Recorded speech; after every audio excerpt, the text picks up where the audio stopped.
Saudara-saudara yang dikasih Tuhan, siapa yang hafal Mazmur 23?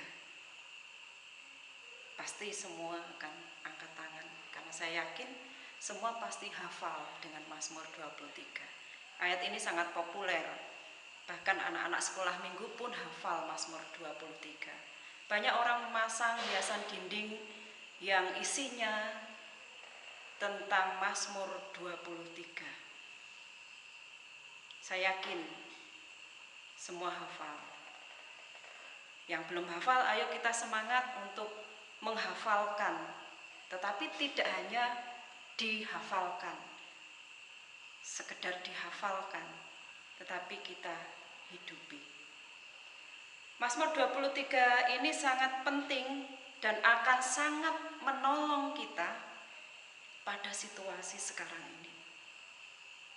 Mazmur ini merupakan pengalaman hidup Daud bersama Tuhan yang diekspresikan melalui ucapan syukur atas pemeliharaan Tuhan di sepanjang hidupnya. Kita lihat ayat 1-3. Di sana menggambarkan keindahan ketika mengakui dan mengikut Tuhan sebagai gembala.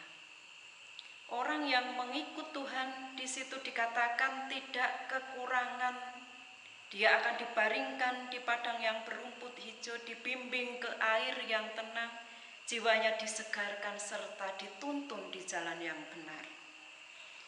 Betapa melegakan, menenangkan, dan sangat damai jika kita hayati dan kita rasakan ayat demi ayat. Kemudian ayat 4, di situ ada tantangan. Tidak selamanya kehidupan ini baik-baik saja. Tidak selamanya kehidupan ini indah. Tidak selamanya kehidupan ini aman-aman saja. Seperti ayat 1-3. Tuntunan Tuhan juga dirasakan Daud ketika dia menghadapi sebuah tantangan. Sekalipun Daud berjalan dalam lembah kekelaman, sebuah tempat, situasi, dan kondisi yang tidak pasti, penuh bahaya, penuh resiko, menghadapi berbagai macam bahaya, dia tidak takut bahaya. Sebab ada sebuah keyakinan yang kuat dalam diri Daud, bahwa Tuhan menyertai dalam setiap perjalanan hidupnya. Dari perjalanan dan pengalaman hidup Daud itulah ia sampai pada titik spiritual yang mengatakan bahwa Tuhan itu gembalaku. Saya rasa tidak semua orang mampu untuk mengatakan bahwa Tuhan itu gembalaku kalau orang ini tidak atau belum pernah mengalami kehidupan bersama dengan Tuhan. Kemudian ayat 5, di situ ada upah. Daud bersaksi bahwa hidupnya berada dalam kasih dan kemurahan Allah, sehingga dia bisa hidup berkelimpahan. Kelimpahan di sini tidak hanya diartikan atau terbatas pada sebuah kekayaan materi. Selalu sehat, tidak pernah mengalami sakit, penyakit. Semua doa-doa yang diharapkan dan diinginkan dikabulkan oleh Tuhan. Berkelimpahan di sini adalah jika seseorang itu dapat merasakan kepuasan jiwa karena dapat menikmati apa yang ada. Keadaan sulit ataupun keadaan mudah, keadaan senang ataupun menyedihkan. Bahagia dengan apa yang dimilikinya sendiri dan dapat membagikan apa yang dimilikinya untuk pekerjaan Tuhan. Itulah arti berkelimpahan yang sesungguhnya. Saudara-saudara yang dikasih Tuhan, Selain kesaksian dari kehidupan Daud dalam Injil Yohanes, Yesus sendiri mengatakan bahwa dialah gembala yang baik, tahu dari mana pintu masuk, kemudian domba-dombanya mengenal suaranya dan berjalan di depan para dombanya. Yesus memberikan nyawanya bagi domba-dombanya. Sedangkan seorang upahan yang bukan gembala asli dan bukan pemilik domba-domba, dia datang memanjat tembok. Domba-domba yang ada di situ tidak mengenal suaranya. Ketika melihat serigala datang, dombanya ditinggalkan dan ia lari menyelamatkan dirinya sendiri. Sementara domba-dombanya dibiarkan jadi santapan serigala.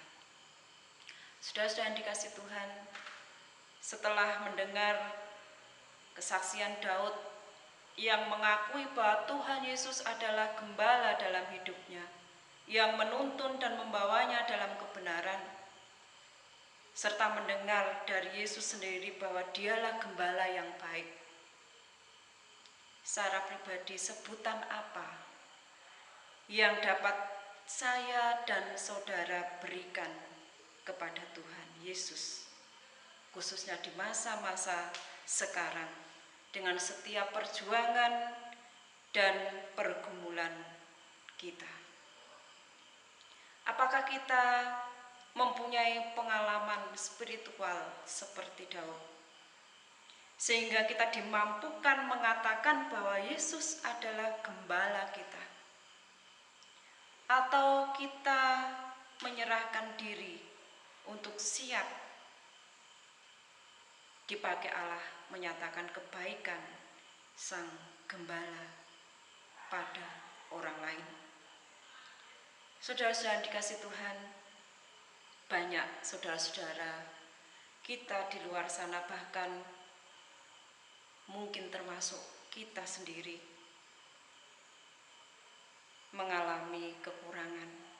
Kita merasa sedih, kita merasa takut, dan kita juga merasakan kepanikan karena pandemi saat ini.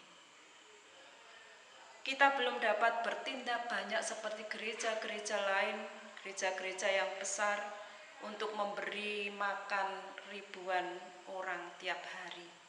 Tetapi paling tidak, mari kita saling menciptakan ketenangan batin kita satu dengan yang lain. Kita memperbanyak waktu doa dan meditasi, melakukan aktivitas, kegiatan-kegiatan positif di rumah, menghidupi komunikasi yang saling meneduhkan, sehingga sekalipun di luar sana maut mengintai, tetapi masih ada tempat yang meneduhkan dan menyegarkan batin kita. Hadirat Tuhan. Saat kita berkomunikasi dengan Tuhan dalam keluarga masing-masing, serta di dalam komunitas kita sebagai gereja. Saudara, mari kita saling menguatkan, saling memberikan semangat dan sukacita satu dengan yang lain.